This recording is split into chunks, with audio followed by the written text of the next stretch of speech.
Au moment où je vous parle, nous avions dépêché une mission conduite par le ministre de l'Industrie qui est actuellement au Maroc et qui ce matin m'a fait un compte rendu de ce que l'office chérifien du phosphate, l'OCP, a pu faire au Maroc par une bonne utilisation de son phosphate. Tout le phosphate marocain est transformé au Maroc. Tout le phosphate. Et le Maroc est devenu le premier producteur de phosphate. Et tout ce qui tourne autour, en dehors des engrais phosphoriques, les métaux rares, les terres rares et tous les autres produits dérivés, a permis au Maroc aujourd'hui de construire son développement en l'absence de pétrole, de gaz et de toute autre chose autour de l'exploitation du phosphate. De créer même la plus grande université polytechnique en Afrique, structurée autour de l'exploitation du phosphate. C'est l'exact contraire que le Sénégal a fait jusqu'à présent. Et c'est vous dire que Matam doit devenir un centre névralgique, un poumon économique du Sénégal, porté par l'exploitation du phosphate, la transformation industrielle, mais surtout une bonne utilisation des produits qui se ressortiront de cette exploitation, notamment l'engrais phosphorique, pour booster l'agriculture et faire de sorte que les Matamois n'aient plus à faire l'exode rural, a fortiori à essayer de sortir du pays par des voies non appropriées. C'est cela notre vision par rapport à cette région qui devra devenir justement l'un de ces pôles agricoles. Et nous remercions donc les Matamois pour cet accueil. Je commencerai par remercier et féliciter M. le maire, qui fut un collègue à l'Assemblée nationale avec lequel j'ai eu toujours de très bons rapports. Il m'avait promis d'ailleurs un terrain à Matam, je le rappelle, M. le maire. Féliciter les populations pour leur accueil, tous les artistes qui sont déplacés, et je voudrais citer particulièrement M. Elhaj Baba Mal, qui nous a fait l'honneur de se déplacer de Podor à Matam pour venir assister à cet événement. Féliciter Madame le ministre de la Jeunesse, de la Culture et des Sports, qui a organisé de main de maître cette journée, qui a déployé toutes ses équipes, le féliciter à travers elle, toutes ses équipes. Monsieur le gouverneur et Madame le préfet pour l'organisation également. Saluer et rendre un vibrant hommage à nos autorités religieuses, en l'occurrence mon ami personnel, mon papa, mon confident, monsieur le guide Tierno Samassa, mais également le guide Alioune Thiam Ourossogui. Nous leur transmettons les salutations du président de la République, les remercions pour cet accueil.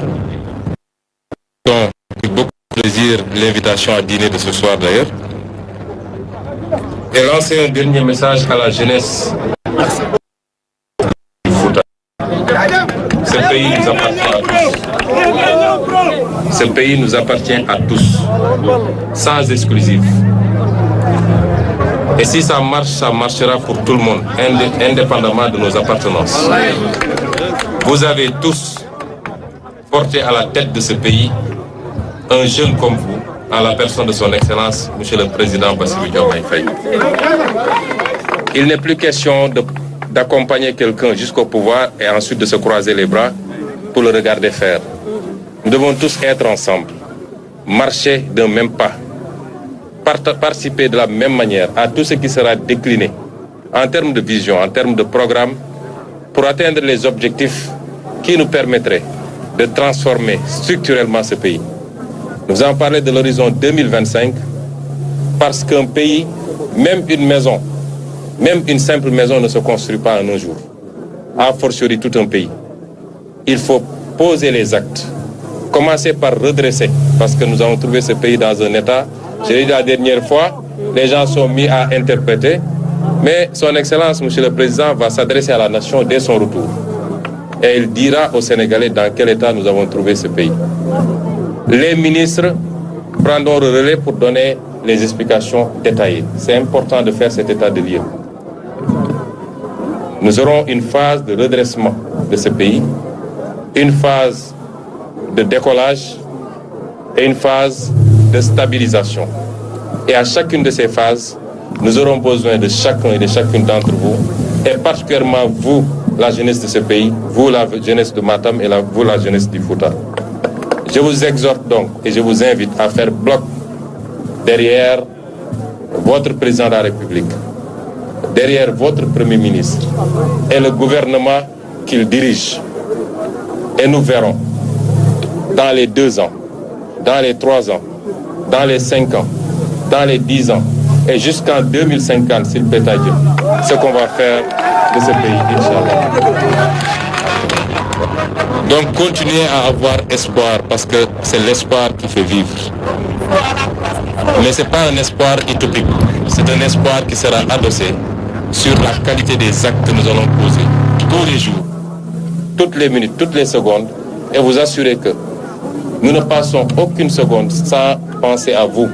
Je le disais tout à l'heure à Raj Babamal, je lui ai dit, nous n'avons pas le droit d'échouer, non pas parce que ça relève de notre fierté, mais parce que nous le devons à cette jeunesse, nous le devons à ce pays qui nous a portés, qui nous a soutenus et qui s'est beaucoup battu pour nous. Je vous remercie. Monsieur le ministre, je vous pose une question politique. Matam, jusqu'à présent, n'a pas de nomination. Que pensez-vous de ça? Il y a des cas de Matam dans PASTEF. Jusqu'à présent, ils n'ont pas encore eu de nomination. Vous ne connaissez pas Matam, Dr Sen est là, il a été nommé récemment. Daïrouba est là. Arrêtez ce débat, il y a énormément de nominations. Poste d'information aux populations. Aucun département n'a eu plus de nominations que Matam. Maintenant, s'il y a des gens que vous voulez faire nommer vous et qui n'ont pas été nommés, ça ne veut pas dire que... Non, attendez, ça moi je ne fais aucune question. On a intoxiqué pour faire croire que ce gouvernement délaisse Matam, ce qui est faux. Même lors de la Tabaski, on a voulu faire croire aux gens qu'il n'y a aucun bus prévu pour Matam. Il faut que ça s'arrête. Nous n'avons pas de problème. Les politiciens qui ont instrumentalisé cette fibre pendant longtemps et qui n'ont rien fait à Matam,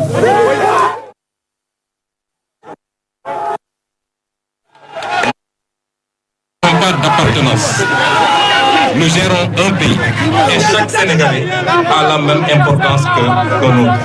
Chaque région, chaque département, chaque commune revêt la même importance pour nous que nous. Aujourd'hui, je suis à Matam. Depuis l'élection, je n'ai pas été à Ziguinchor. Aujourd'hui, je suis ici à Matam. L'autre jour, j'étais à Saint-Louis. Nous ne faisons pas de distinction. Et cette façon de poser les problèmes doit disparaître. C'était instrumentalisé par des politiciens qui ont utilisé cette fibre pour essayer d'embarquer les populations. Mais au bilan, à l'heure du bilan, dites-moi qu'est-ce que ces gens-là ont fait pour Matam et pour le pays. Et je peux vous dire qu'au moment du bilan, nous ferons 100 fois plus pour Matam et pour le pays de ce pays. Donc on n'a pas de problème de nomination. Maintenant, les critères de nomination, c'est des critères objectifs liés à un certain nombre de paramètres. Et quand on nomme un fils de Matam, Matam doit considérer que c'est un fils de Matam qui a été nommé pour faire un travail, non pas pour Matam, mais pour tout le Sénégal. Monsieur Daïrouba, qui est à la tête de Daïrou Cham, qui est à la tête de l'ARTP, n'est pas là-bas pour Matam, il est là-bas pour tout le Sénégal. Tous les autres qui ont été nommés, c'est la même chose. Donc je tiens à préciser cela, puisque vous avez posé la question.